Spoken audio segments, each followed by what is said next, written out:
I just want to make sure that Yeah, I pronounce your name correctly. It's air, like air. Eirene, right? Or No, so it's not Irene. So that's a unique name. So do it's an you old know the Irish name. backstory behind your So name? my father is Irish American, Is it Irish? and Erin is actually means the goddess of peace, and it's like Ireland is spelled Eire, air. So it's sort of based on that. And yeah, we all the I'm the Mhm. youngest of six kids in 7 years because I had an Irish Catholic dad.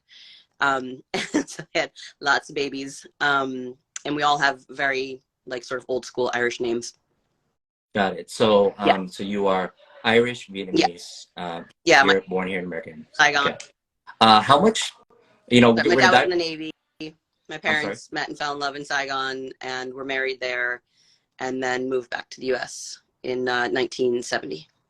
How much of the Irish identity did you kind of I like deep mean, dive into, growing up, or have you definitely deep dive more into? so than necessarily the Vietnamese identity. I grew up in an all-white town, and so, and also my father was very Catholic, so the Irish Catholic part of my upbringing sense. I, I But then see. my mom, like there was a lot of there was a lot of like Vietnamese culture that I didn't quite get was Vietnamese culture until I was older. It was just my mom because I didn't have a larger Vietnamese community to connect it to. It was just like, oh, this is just how my mom is, not like this is my mom because she's Vietnamese. Um, as I remember the first time that I went to Mhm. Vietnam and being like, oh, that's Vietnamese. Like that's why my mom does this. That's why my mom is this way, or that's what this is. That was I Vietnamese culture. That wasn't just because of my mom. We're gonna talk about your mini trips to Vietnam, but how many times have Uh, you been back to Vietnam? my Include family Christmas filming 5 times.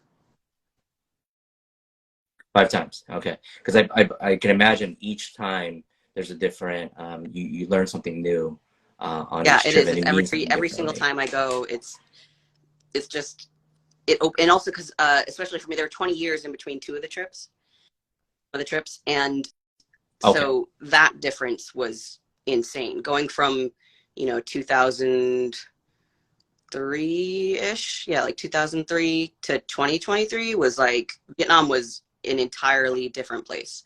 It was so developed. It was so much more modern. The level of wealth that and the that existed. I mean, none of those high rises were there. None of the 20 ago Da Nang was like an Yeah, empty beach, and now it's like luxury hotel after luxury hotel. Yeah, it's insane. I mean, anybody can just look up. I encourage you to do a Google search in Da Nang, and you're gonna find some amazing, very well yeah. developed properties and beaches. It's quite a spot now. So before we get into the tourist guide to love, which I want to talk about the inspiration behind it. So you're obviously I want to talk about the trip that you made, your trip you made to Vietnam that kind of sparked this whole storyline or Uh, plot line I had for Tourist Guides to Love. it was my second trip to Vietnam. I had just graduated from college, and my very safe, stable, nice boyfriend broke up with me 2 days before I went on this trip. And so I was there with my oldest sister, who she's a modern dance choreographer. She'd gotten a grant from the Rockefeller Foundation to study the Vietnamese contemporary performing arts community, and she got to bring it. So she brought me, and I Okay. got paid to like go backpack around Vietnam for 5 weeks, which was amazing. And about halfway through the trip, all of a sudden realized that him breaking up with me was like the best thing that could have happened because it wasn't the right relationship for me. And I just started realizing that I wanted sort of more out of life and wanted to live, I don't know, like a more adventurous life. And then in our last week, we were in Hanoi, and we were supposed to do the water puppet show, Mm. and they were sold out. So we were walking back to our hotel, and we stopped for a drink in this restaurant, and there was no place to sit. And these four backpacker dudes asked us to sit at their table, and one of them was a me Canadian surfer who was supposed to be my holiday fling rebound romance. We spent the week together. I never thought I'd see him again. He was going to China, then Japan. I was going back to New York. And but then that summer I went to visit him up in Canada when I was driving cross country for a couple months. And I went to go see him, and it was supposed to be for a couple days. And then I stayed for a month, and that was 22 years ago. So So that's Wow. the basic story that inspired that idea. Was the sort of uh, that was the sort of core idea when we started developing this movie, was the idea of like a woman in a safe, stable relationship, unexpected breakup, goes to Vietnam and meets someone who opens up her mind about what type of life she should be living, and not trying to follow a set path, and sort of follow her heart and be open to new adventures. Yeah. So how did the project get to the next stage in terms of from idea to getting Well, in front of actually, Rachel? it started with Rachel first. So Rachel and I came together Okay. through Muse, the production company. I had worked with them in the past on a couple projects that never went through.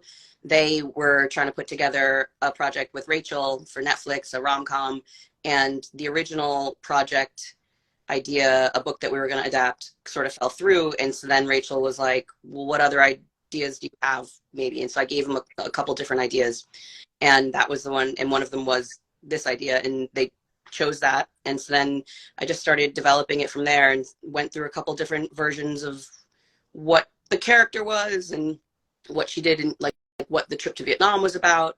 And then sort of focused in on this, bus trip, and falling in love with her tour guide. During production, were you alongside production No, and also making changes, or was the that's script pretty locked that's not in really how it at that? works in features. The writer, you like hand in the script, and then you kind of have no control over what happens, no say in who the I director see. is, or who the casting is, or the production, or pretty much anything. Unless they decide to bring you on set, which is like a rare thing to be like an on set working writer.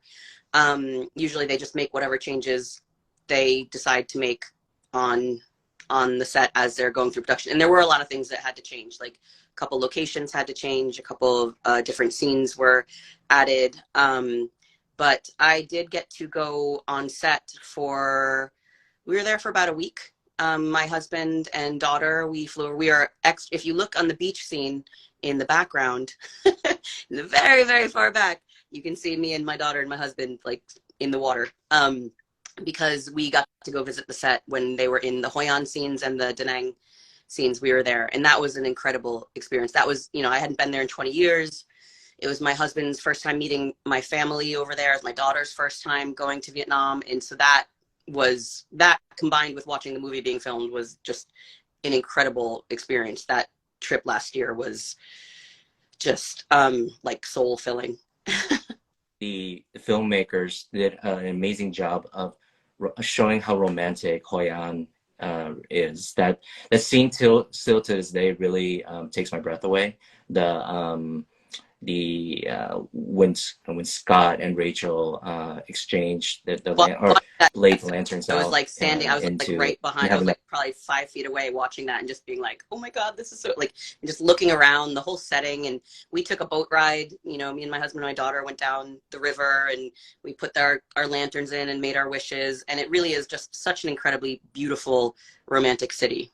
What makes it so special is that it still has so much of its charm, but it's like it's very uh, welcoming to Western or any type of tourism. So I felt, yeah, I can even get by without speaking Vietnamese.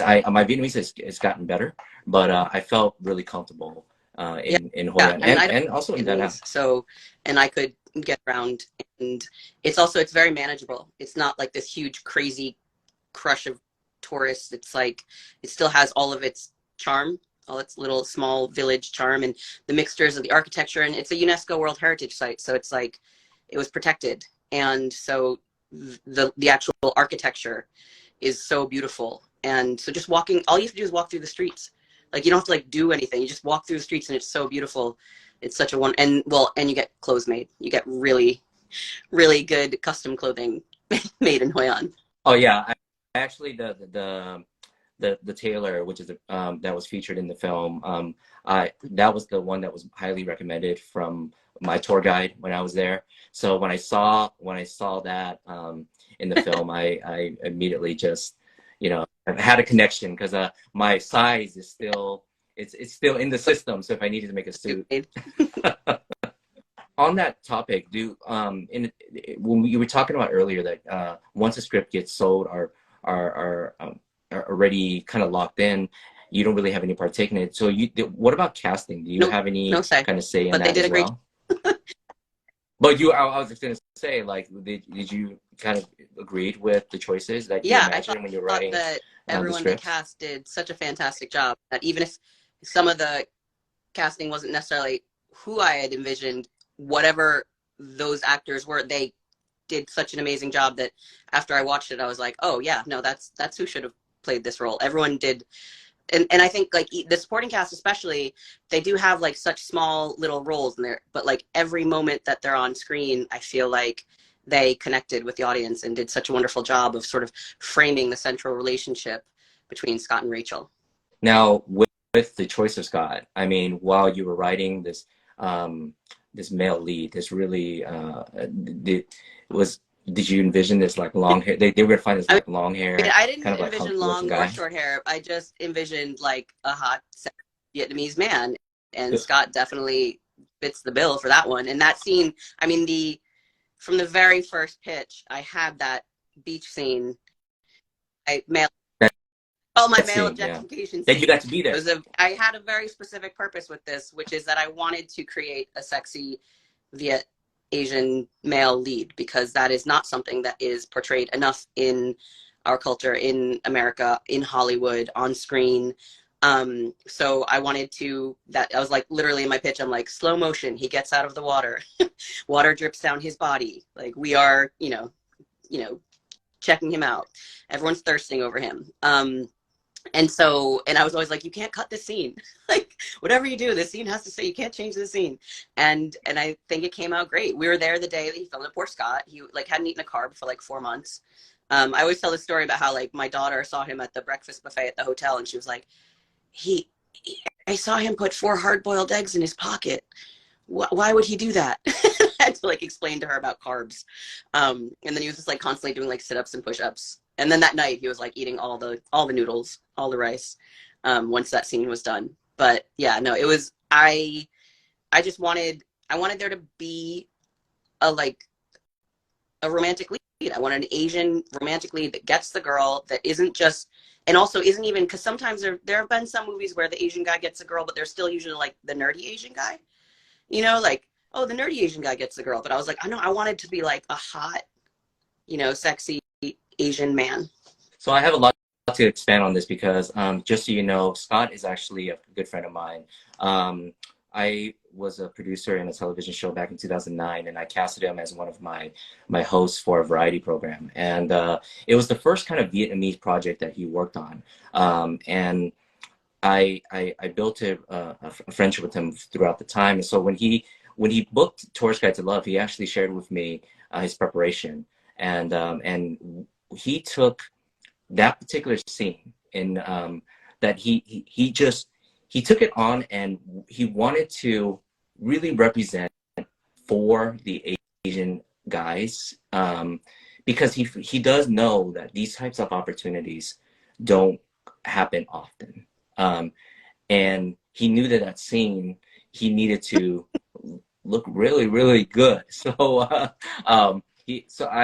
was talking to him while he was in Vietnam, and yeah, his discipline was extremely. He was extremely committed to to representing as well. So I was there at the Los Angeles premiere, and I was texting him while he was in Thailand, and I shared with him Hollering. everybody had a great reaction in that. So I was like, Yeah, it was I mean, worth the it, bro. It reaction that was I've worth gotten, it. I can't tell you how many like Vietnamese or Asian guys have come up to me and been like, thank you. And women being like, thank you for that scene, and like, and I know that it has had the effect because so many people have also met me like, damn, that boy is fine.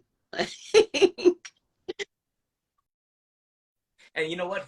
He grew his. Okay, so then when I saw the poster, they used that shot in one of the marketing promote posters. I had to also screenshot that and send that over to him, and his IG grew Yeah, like pretty quickly it shortly was after the crazy. I mean, film. even mine grew like, all these people like, following me now that I was like, okay, or sending me messages. I mean, that's the most rewarding thing. I mean, obviously, clearly getting any film made is a success. Getting a Netflix film made is definitely the biggest thing I've done in my career, and that has been, you know, a big step for me. But being able to write a movie that represented Vietnamese people in a positive way, that was my main goal in this was to write a story about Vietnam that had nothing to do with the war. Because in the US, that's all everyone Yeah. thinks about. If they think of Vietnam, they think about the war. And to me, I mean, it's a part of my history with my parents, but it's so much more than that. And, you know, my parents fell in love in Saigon. I fell in love in Hanoi. Like, Vietnam to me is a love story. And I want everyone else in the world to see Vietnam as a love story and to see it portrayed where the people were not victims or villains or peasants or beggars or soldiers or whores, you know, like that they were dimensional, Yeah. loving people and the family dynamics. I wanted to show all of that and show the beauty of it. And we're one of the first Hollywood movies, I think, to be filmed completely, like set in Vietnam and filmed in Vietnam, because it wasn't about the war. And, you know, the government's not going to give permission for someone to film a movie about the war there. So that's why no American movies are usually filmed there. But this one, they have been incredibly supportive of because I think it will boost their tourism by a lot. They are pretty aware of the effect that this has on the perception of Vietnam in the world. We did a screening at the Hanoi Opera House for the U.S. ambassador, and Vietnamese Minister of Culture was there and gave a speech, and they had never opened that space up to a foreign company ever. It was the first time they had ever allowed a foreign company to use the Opera House. It was the first time they'd ever screened a movie there. And they're just so supportive. The reaction from the Vietnamese government when we're over there, and after the release of the movie has been wonderful. I think definitely Vietnam in terms of tourism and the hospitality staff and the training from various different groups, whether it's from Western groups. I've seen such a difference in major cities like Saigon and Hanoi, where the service staff is just as they've come a long way, and it's very welcoming.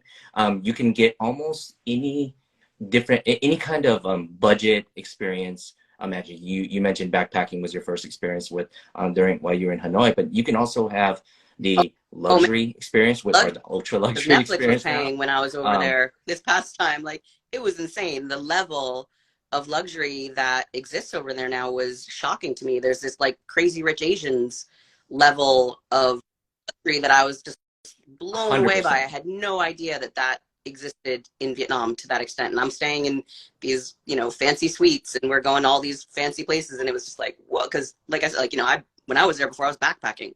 And then last year when I was there during the filming, we were paying for everything. So it was still like, you know, it was nice, but like mid-level. And then this past trip, it was like, damn, I'm living a fancy life now. Like, and I didn't know that fancy life existed to that extent in Vietnam. Very similar experience. Like every single time was like different for me. So I've had that luxury experience, and it just blew my mind. But the super ultra one where like there's a destination like Maldives and things like that where like these prices are just crazy. There are that experience Yeah. in some of these cities that are you rent a villa for almost $2,800 US, and Yeah, it's pretty incredible. I unbelievable. mean, you can, like you said, you can get so many different types of experiences at different budget levels. You can still get a very high-end experience for a lower budget, but you can also get it for pretty high budget. You know, like they have the ultra luxurious experiences, but then you can still backpack around. You know, like I feel like there's something for sort of every budget and every experience. You can do the city, you can do the beach, you can do the mountains, you can do the Delta. Like there's just so many different, and there's so many places that I still haven't been. I mean, so many places in Vietnam that I still want to go to. I still haven't even been to like Ha Long Bay, you know, like, like Oh, oh my God, that's breathtaking. it's one that Halong everyone's like, Bay you have to go is there. I'm like, I absolutely know. breathtaking. So I just need to set another movie in Vietnam and have there be a scene in Ha Long Bay, basically. A lot about the film also touched on some really touch on our culture, right? Like you touched on the Vietnamese that part in the film. What just one question for you is, what were some other things you learned about the Vietnamese culture while being while working on this A lot project? of it, so from, like I said, like I hadn't been there in 20 years. It was based on my memories of being there and also just on creating characters and the interactions with the characters. So some of the specific details came in from, we had a lot of consultants working with us sort of behind the scenes. Dustin Nguyen was a consulting producer, and we Hmm. connected very early on in the development. So I would turn to him sometimes for advice on like, how would, what would people say in this type of scene? Or like, this is how I remember it, but like, what would happen here? And so that was super helpful. And but I mean, most of it, it wasn't necessarily that I learned anything from it, although I'd never experienced that in Vietnam. But just watching, but it was like a lot of the things that I do here, or same thing. It's like you clean your house, you get new clothes, you honor the Yeah. ancestors, you set your intentions, you try to bring, the first visitor, like all of those little cultural things are things that I do or I try to do here. So so all of that was still, but just watching it all on screen, seeing it all played out, it definitely made it feel a lot more powerful to me. Like that, I love the scene with at the graves. To me, because that's from when I would go. I remember going to my grandmother's tomb, and it wasn't Tet, but just like that act of going there and paying your respects to your family, and her tomb in the middle of in the middle of the woods, in the middle of the rice paddies, and just like feeling that level of connection um, to your family, to your history, your culture. I wanted to include that feeling, and especially with it being the way that Tet is so connected to connecting with your ancestors. So I wanted to make sure that that part of the cultural experience was included. I want to make a comment on the two scenes that really made me laugh a lot, or really connect. I related to was the walking across the street a scene, because for anybody who's never been there, Rachel's reaction is Yeah, probably the most common reaction, right? But after going there so many times, it like I'm just like Scott. You just trust, right? And I have no fear doing it. I just add a little bit more to it, which is I stare down the person ahead of me, so that yeah. they know, hey, I'm looking at you, I man. the But thing a other little bit than more that, like, you really do. I'll turn because she's walking straight across and just moving. But when I do it, I definitely like keep my eye on who. Yeah, Yeah, you but gotta keep locked. Yeah, my first time to but you Vietnam, don't I'm being backtrack. like, oh hell, I will never, like, oh no, no, I like, how do you cross traffic? How do you like when you first look at it? There's just no way. Like you can't fathom like that anyone could walk across that and not get hit. And then, like you said, you just, and that was the whole metaphor, for learning how to Hmm. let go and have faith and just move forward, and just release all of those sort of fears, and then you will just it'll just flow around you. The same thing, my daughter, I remember crossing the street with her, and she was like, what, no. Our first time. But then like she would just, I mean, she's not doing it by herself, but I'd hold her hand, and she just got used to it, and by the end of the trip she was just holding my hand and just crossing straight away. And it's beautiful. I love it. It somehow works. Like the locals just know how to navigate through it. So Yeah. I always tell people, do not step back. Actually, if you stop or step back, that's actually more dangerous. And same thing You when you're just gotta driving, go. you're like, You just gotta keep. don't look, don't don't look at where they're going, like, because I don't know how people drive without getting hit or hit, but somehow they do, and you just have to like sort of trust. And also, like when you're over there, suddenly you don't need seatbelts or helmets or any. Like I was letting my daughter ride, like I let her with my cousin get on the back of a Honda and like go right off. I would never in LA let her get on the back of a motorcycle, but like for some reason in Vietnam, I'm like, oh yeah, sure. Or like, we're not wearing seatbelts. Okay. Like it just, you just somehow let go. It's like, this is how they do it over here. And somehow, even though it's scary, you just let go of all of that fear and just go with it. And I also really enjoyed anybody who ever had a chance to go to Japantan, and just walk through there, see the busyness of it, and then you have to bargain. And just that whole scene really made me laugh because my wife is the one who does the bargaining because they I'm know the guys worst. I suck can't at it. bark. Like Can't do it. you're My white Canadian husband does it actually because he is better. I just can't. And last time when I was there, I made my Vietnamese friend come with me because I was like, I can't bargain. I'm just like, I get that sort of like guilty American feeling, like, oh, I can afford, like the same thing. It's like I can afford it. Like I'm just really, am I gonna hassle over like $1 or $2 or $5? I'm really bad at stuff like, or I mean, even here, like negotiating anything, I'm always like, okay, sure, that sounds good. So and my cousin used to come with me. I remember like back in the day, my Vietnamese cousin, she'd have me pick out what I wanted. And then she'd be like, go away, go. And so I'd fully walk away so they wouldn't know that she was bargaining for an American. And then she'd get me like the real Vietnamese local price on everything. Cause I'm the worst bargainer. So now I want to, since I was there at the Los Angeles premiere, and kind of got the reaction. I spoke to a lot of my colleagues and just friends. Um, I wanted to get your thoughts on both the Hanoi and the Saigon premiere, and what was that experience like for you to come back to Vietnam It was for this incredible. premiere? It was just, like I said, it's like one of those moments where you're constantly looking around being like, I can't believe this is my life. Like, I can't believe this is happening. And just being so grateful for the experience. And every moment just felt like a big moment. Just, there is all the excitement of, the premieres, and I had my own like glam squad, doing my hair and makeup, getting all fancy. That was fun. And then like meeting everyone and, meeting the ambassador and meeting the Vietnamese Minister of Culture, and finally getting to meet Letienne, who plays Banoi. Like she is amazing. She's just like she hugs. So that character is based on my aunt who lives on the family farm in Duc Pho, and all of those scenes at Banoi's village were inspired by when my sister actually got married on the family farm, like in the middle, like traditional Vietnamese wedding in a tiny village. So that whole scene was actually inspired by my sister's wedding. But yeah, she is exactly like my aunt, and with a little bit of my mom thrown in.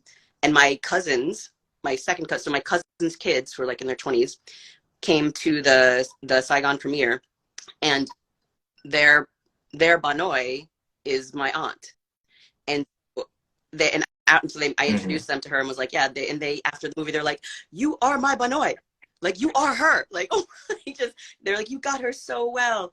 And she really just captured that like older Vietnamese, like tough, powerful, but sweet and loving. So it was wonderful getting to meet her. And so just being able to talk about it with people and talk about where the idea came from, what the intentions were, how we all worked together to create this positive vision of Vietnam. That was really exciting to be able to really dig into it and talk to people. And I did a screenwriting class, sort of Q&A lecture for a bunch of film students in Hanoi, and that was wonderful. Just being able to answer their questions and hopefully give them some good advice on how to progress as writers. And then the Saigon premiere, I got to go out actually and see my family in Dong Nai and have lunch with my uncle and all of my cousins, and that was incredible. So it was just, and then I got to hang out with a bunch of like Vietnamese and Vietnamese American expat filmmakers. There's this amazing community in There's a big Saigon, community, and so yeah. I got to meet a whole bunch of them. And do you know Ham? Yeah, so he was Hmm. in a performance group with my sister like 20 something years ago called Club of Noodles. So I had known of Hmm. him and he knew my sister, and so then we had connected, and so like went out with him. He introduced me to everyone over there, and so he was my bargainer. He was who I brought to the market with me to bargain for all of my stuff. But it was just so great to see all these different sides of Vietnam. Like there's like my family in the sort of like, traditional Vietnamese sort of suburbanish life. And then, you know, the expats in Saigon. And then I went to Ho Tram Beach Resort for a night just to have a day off before I went home. And seeing that side, like there's a casino and there was a boxing. I was like, am I in Las Vegas? So it's like the Vegas of Vietnam. And I didn't like. Well, it was built that way, actually. It was built with that in mind. The Ho Cham Strip was really intended to be an MGM property. I mean, that was mind-blowing, seeing that type of life in Vietnam. And so every single minute there was just, I barely slept because first I was jet lagged, and then also I didn't want to miss anything. So I was staying up late. I was going out, you know, to every function I could go to and meeting as many people as I could, because there's just so many incredible experiences while I was over there. You also did a lot of press. I actually thoroughly enjoyed the Have a Sip podcast that you did. I'm a big follower of et cetera and their work. And yeah, she had a really nice chat with you, and there were some really good questions that I learned. Yeah, she's incredible. Tweeman is just, she was so cool. I could have. That was in Hanoi, right? Because that was in Hanoi. Yeah, she had come up to moderate the screenwriting class Q&A that I had done, and so then we scheduled it up in Hanoi because there was not enough time when I was down in Saigon to do that.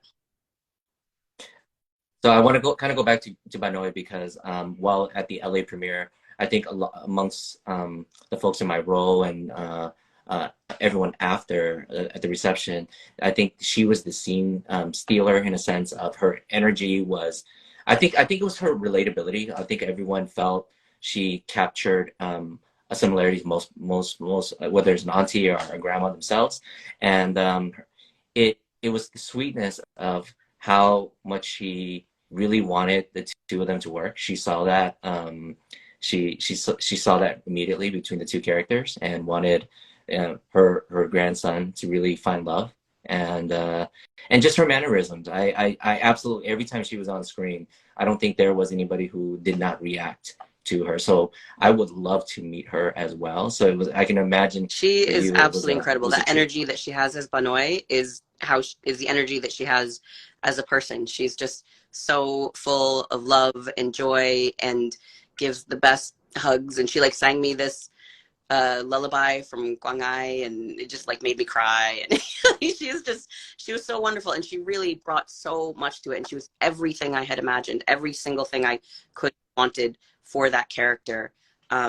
She really brought to life, and I would love to somehow write another movie where she gets to be that character again, or like that type of character again. I want to put her in a movie at like Ho Tram. Like I want to see Hanoi at the casinos, you know, living it up. But yeah, she was wonderul. What was your reaction when you heard from the group that the film was #1 globally on Netflix? I started bawling. Like I woke up and I saw it on my phone. I was still in Vietnam, and I literally just like the emotion was just like so big that like all I could do was just sort of cry. I was like, I couldn't believe it. It's so crazy to think about that, like, because you know it's like, oh yeah, it's #1 in the world, but then like when I'm like, oh my god, I heard it's #1 in the world, the whole world. like it was just like my mind blew, and I was just so grateful and overwhelmed and like proud of myself. Just like I remember just trying to take that moment and just being like, you did this, like. It's been a long road, and I've worked really, really hard, and there's been ups and downs, multiple ups and downs. And so to have a moment of just like clear success like that is rare sometimes in this life. And so I was just, I was crying, but I was so happy. And I just felt incredibly overwhelmed and really just grateful and excited for the fact that meant that people all over the world were seeing a new vision of Vietnam. And I think that's why it hit me in so many different ways, not just the personal connection I have to Scott Lee, but also to this particular project being a different story to share the Vietnam that I'm seeing and the Vietnam that you're seeing, right? I think growing up here in America as a Vietnamese sometimes, There are also a lot of kids who still will not want to go back to Vietnam because out of respect for the trauma and stories they've heard, or are just not even some stories, just lack of, are just the being obedient, saying we don't want to ever go back to the country because we were so scarred from what happened, right? So to be able to have a film just not mention uh, anything about the war except for I think Scott did. He corrected me and said there was just that line he said Yeah, while he Americans was with in Vietnam it, only on the talk sickle. about how Americans only Yeah, think that about was the it, war. and that was the only mention. Other than that, it was really to show off the landscape, the beautiful cities, the culture, and it was such a proud moment. So I, who wasn't involved in the project, felt just proud that you and the entire project did And such an amazing job. uh, So thank you for that. the response from the Vietnamese community, like in here around the world, has been incredible. That's like it just the gratification that I feel for what this movie has done is just incredible because like people have sent me I've just like hundreds of messages or comments about how much they love this movie, how much it made them feel proud of their culture and their heritage, how proud they felt that other people were going to be able to see this. A lot of people who have said that their parents who hadn't been back and never felt like they could go back feel healed by this movie, and they watched it and they cried with their mom or their dad or something. Some I got a message from a friend's friend that he had sent forwarded to me about how this like old 80-year-old white woman who had all of her friends had been killed in the war, and so she'd always had this like hard place, talking about how it had healed her, that it like now she can see the beauty of Vietnam, like all moments like that, or That's messages like that, or people talking about their experiences going back there, or how now they feel like they can go back there, or how their family went, like telling me their stories, whatever, everything, the traumas that they've experienced, and how this has changed something for them. And it's like I was just stoked to write a Netflix movie, right? Like when I sold it, I wasn't thinking in those big terms. I was just thinking, I sold a movie to Netflix and maybe I'll get a free trip to Vietnam. Like that was sort of like, I'm excited it's in Vietnam. And throughout the whole process and then through the release of it, realizing it was just like a lot bigger than me. It was just so much bigger than just a rom-com to people. absolutely. I now know also Netflix does have, or already are on the ground, and they have plans to really expand their footprint in Southeast Asia, so, and Vietnam to be exact. So I think this film, because studios also base their decisions on data, and I think the data now proves it. So you've helped the cause a lot for a lot of the Vietnamese filmmakers, as you mentioned, out there that you got a chance to meet, and giving them an opportunity to really show to show Netflix, let's take this market and let's tell many different stories Yeah, and of I think that from the Vietnamese community. the fact that a big Hollywood movie was filmed there gives a lot of confidence to other sort of international productions now who are looking into filming in Vietnam, because they have seen what can be done there with the Vietnam, because it's there was definitely American crew, but a lot of it was just Vietnamese crew. And so now they all have that experience. And now if another movie comes in, there's people who've been through it. And so hopefully this will open a lot of doors for production in Vietnam, for not just international stories, but domestic filmmaking as well. Because like you said, there are a lot of people trying to get into the Southeast Asian market. And this hopefully will prove that those types of stories are ones that people want to see, and that it will just keep going, and that more and more people will be able to tell their stories. I feel like with this, with like Sympathizer, I think, there's a real moment happening for Vietnamese people, I think, in terms of the interest level, and the, marketability of the Vietnamese stories and audience. So, I mean, I would love to keep setting movies in Vietnam, or also like just Vietnamese American stories as well. And my mom wrote a memoir about her life called Crossing the Bamboo Bridge, and about her very hard life that she had growing up and then falling in love with my father. And I'm hoping to adapt that as well. Awesome.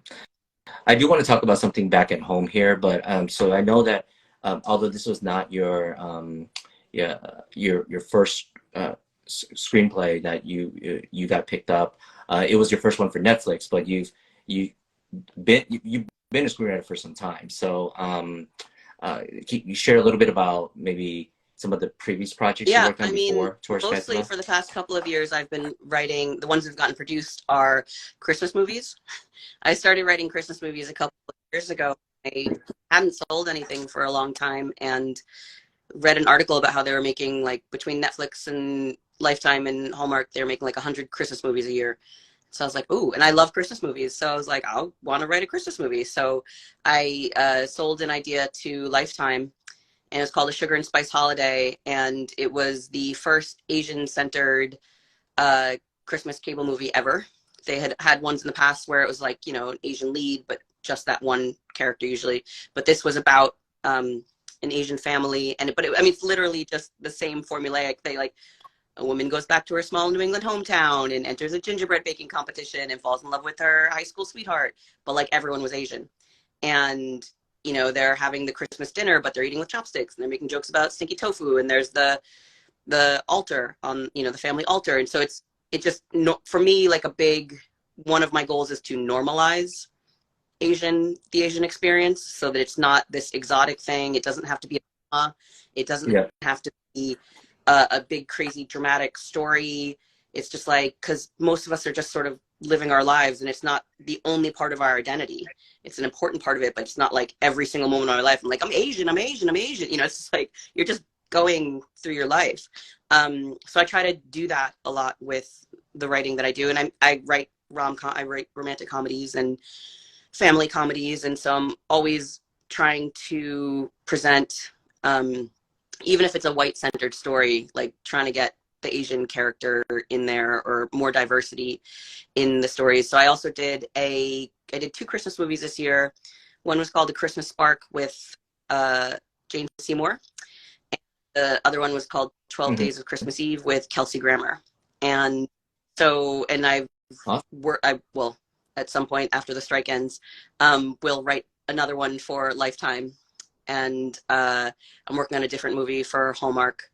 And so, yeah, like I have a bunch of other movies that are sort of in development, a lot of other movies that I'm just working on my own, trying to sell and get financing. When you're a screenwriter, you're kind of constantly just putting out ideas, trying to get projects set up, trying to get projects made and sold, and coming up with new ideas and pitching on new ideas, and hoping that the story that you want to tell is one that someone will pay you to tell, and that after you write it, it gets made, and that turns into something that is what you want to be, because it doesn't always happen.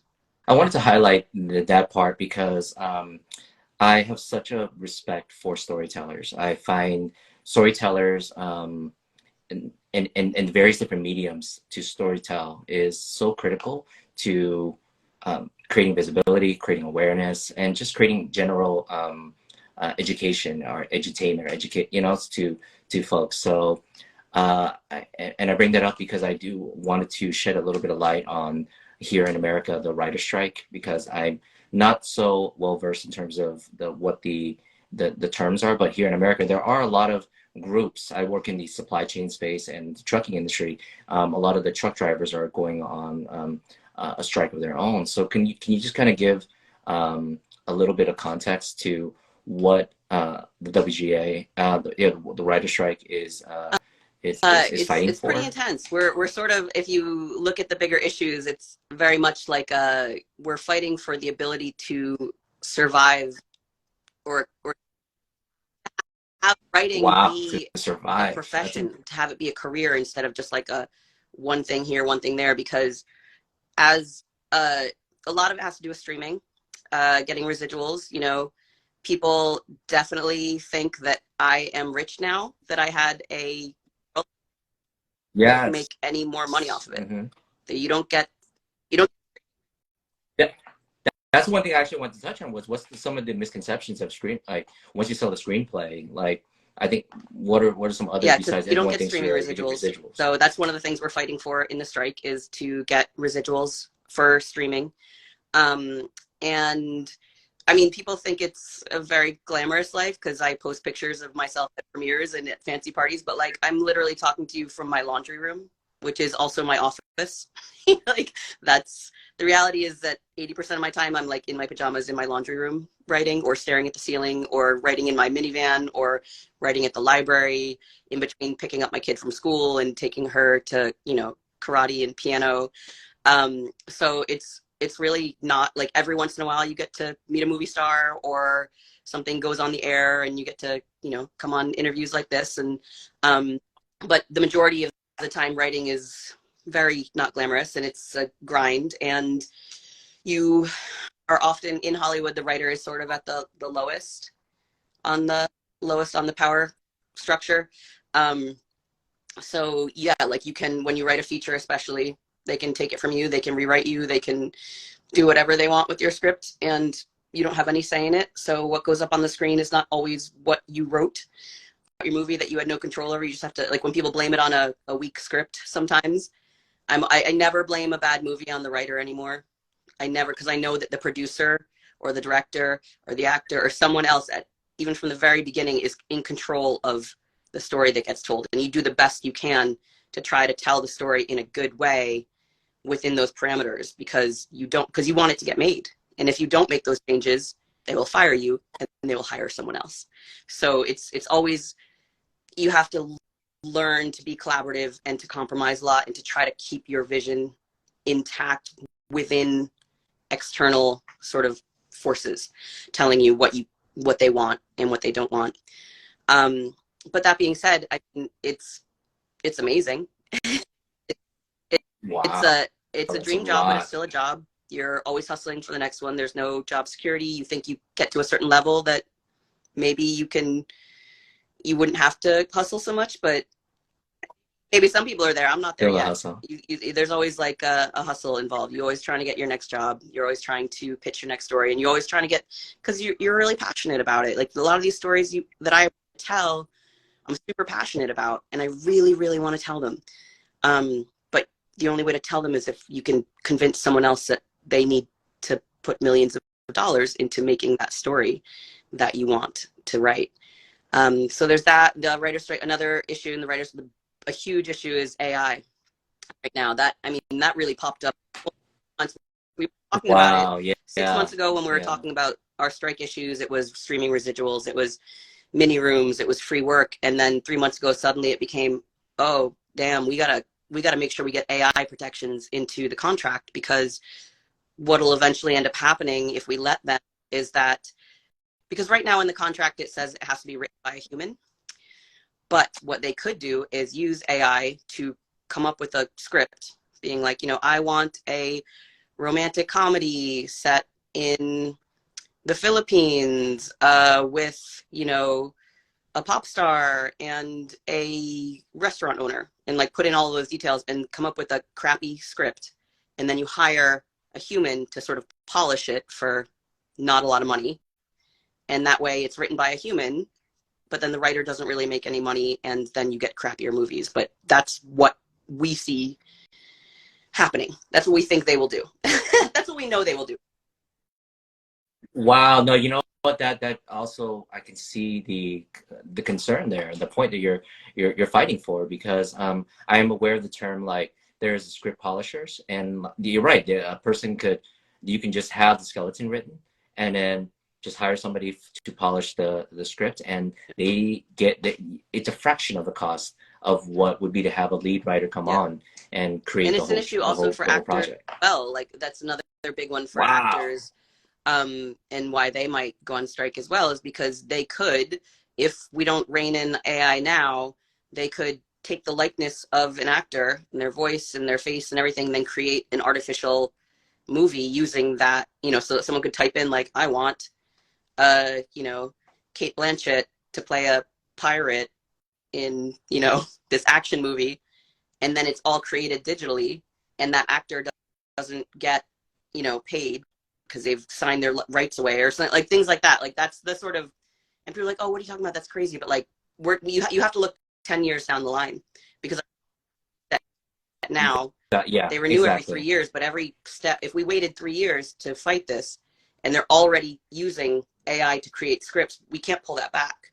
You can't be like, oh, now you can't do that anymore. Once we allow them to do it, then they will just keep doing it and keep doing it, because they have proven that all they want to do is squeeze as much money out of us as possible. Like we're asking for less than the amount of that it would cost to get the terms that we want is less than 2% of their profits.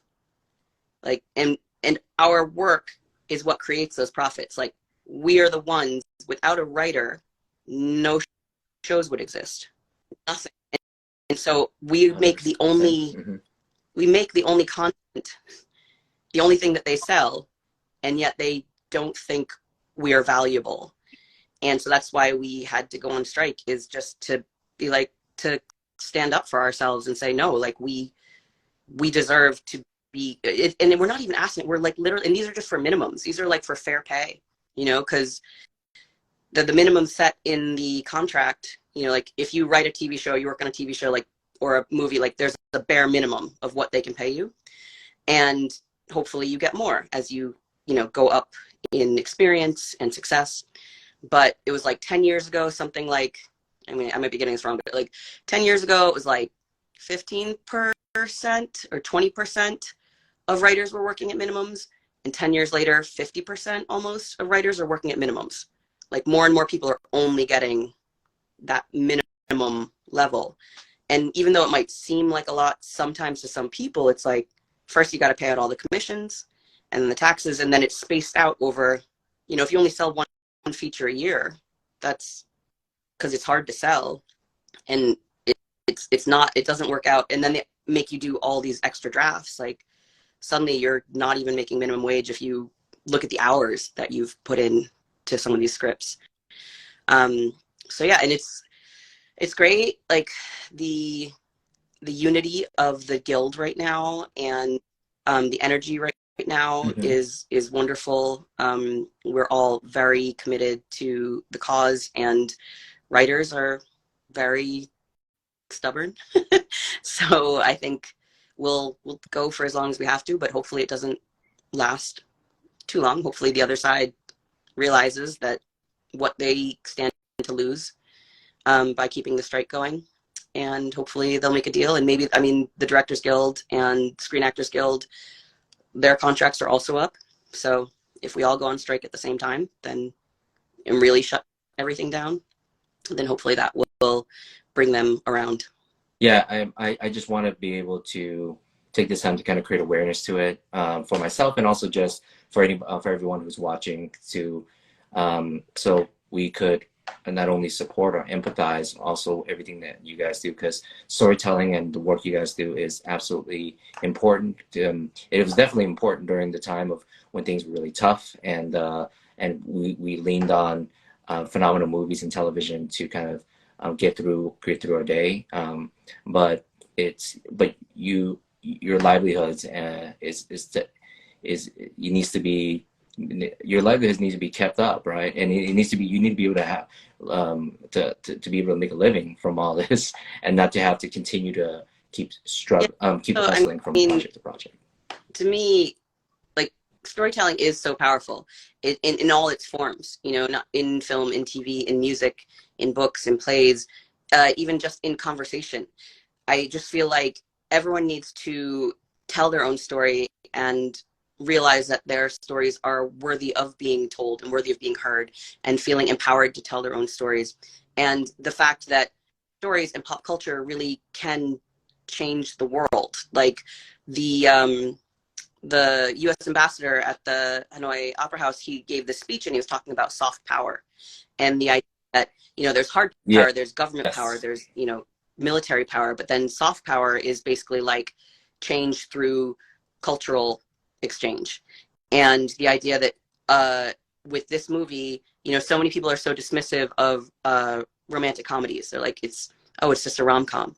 But because something is a rom-com, it means that more people, or a certain demographic of people around the world, are going to want to watch that because they don't want to watch a heavy dark drama. And then by watching this rom-com, they suddenly have a new vision of Vietnam. And maybe that's not why they went into watching it, but that's what they come away with. And so that to me is like so important, is realizing that the power that stories and pop culture have to change the world. You see a movie about a different person's experience and suddenly you empathize with them and you connect with them, so that hopefully in real life, when you come across someone from that group or that's like that character from that demographic or whatever that world was in the movie you watched, that you are more empathetic and connected to that person in real life, or you're more interested in going to a Vietnamese restaurant, or you're going to buy like, you know, it trickles out in that way, culturally and economically and socially, that something as seemingly, you know, fluffy as a rom-com could have direct change in the way that the world, that people interact with the world. And same thing like pop music. I mean, just think about, I mean, he was talking about Korea and like K-pop and the way that Korea has exported its culture, its pop culture around the world to such a huge level of success. I mean, if you look at K-pop and in the US now, just the fact that, you know, talk about like sexualizing Asian men, like that a K-pop boy band is so successful is amazing to me. That didn't exist when I was growing up, that like that teenage girls were freaking out over a bunch of Asian boys. Like that's, and that, you know, Korean TV shows are like the #1 shows streaming. And that's incredible. And that's through, so that's what soft power is. All right. So Eirene, I really appreciate your time. I went a little bit over the time, but it's been wonderful to catch up, to meet you, and also to just to have this this conversation. So we'll hopefully get to meet in person one day. I'm pretty sure at one of these mixers and AAPI events. But thank you again. Congratulations on everything. I'm really proud of all the work you've done. And, thank you for thank you for taking the time to speak having this, you know, live or what, all the things that you do to promote Vietnamese community and people and just everything.